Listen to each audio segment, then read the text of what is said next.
Good morning. It's Monday yet again. It keeps rolling around.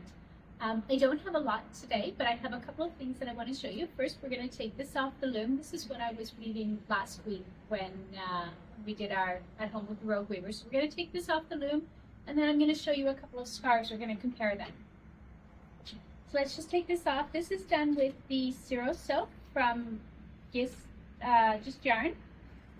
And I've got the weft as alpaca and silk from Malabrigo, the silk paca. So let's just take this off. You can have a look. Maybe. All out of there. There we go. So there we go, coming off the loom.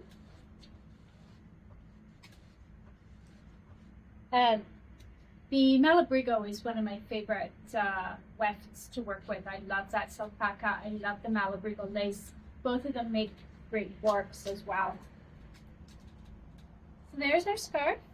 I want to show you the other side because that looks interesting as well. So remember when you're weaving, when you have warp floats on the front, you have weft floats on the back. So that can change the way things look. So there's the back of the scarf.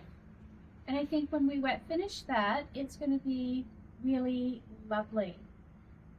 So if you notice, I don't know if you can notice, but the front looks more blue and the back looks more silver. So that's one thing. Now I was working on a couple of projects this past couple of weeks on Wabi Sabi, and I went back to my triangle loom and I did a triangle loom project with multiple strands again. And if you remember, my first project didn't work so well, but I have, you know, a little more experience. I've done 3 whole projects. So I thought I'd try it again. So here we go. This is the latest triangle loom scarf that I did. I just want to show you. So I asked you guys about the fringe, and most of you said no fringe, but my husband, who doesn't often voice opinions about how to finish a scarf, didn't think it looked complete without the fringe. So there's the scarf with fringe. Just move this out of the way a bit. So here's one way that you can wear these triangle scarves. Wrap it around this way and look at that fringe. So you can tell me if you agree with him that the fringe finishes it. You can also just sort of flip it over your shoulders. If you have a belt or belt loops, you can just tuck it in like so it stays in place. There we go. And when I'm wandering around the house and I'm feeling a little bit chilly, I sometimes just wrap it around like this and put a clip in here, and it keeps my legs and my backside warm.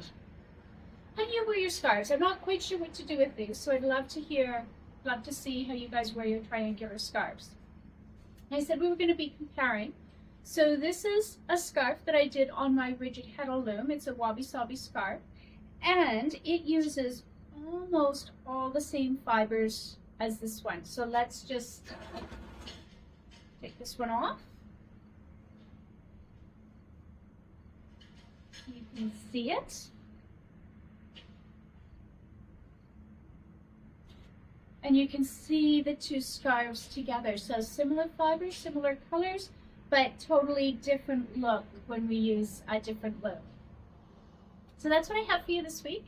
I'm packing up for Woolstock East that's coming up in New Glasgow this weekend, or this week and weekend. So I'll be busy packing up for that. And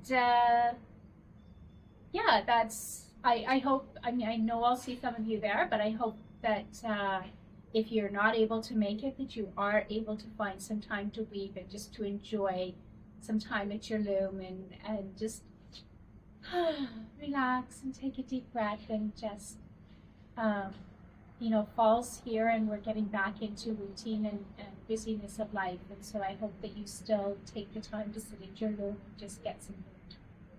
So enjoy your week. I'll see you next week.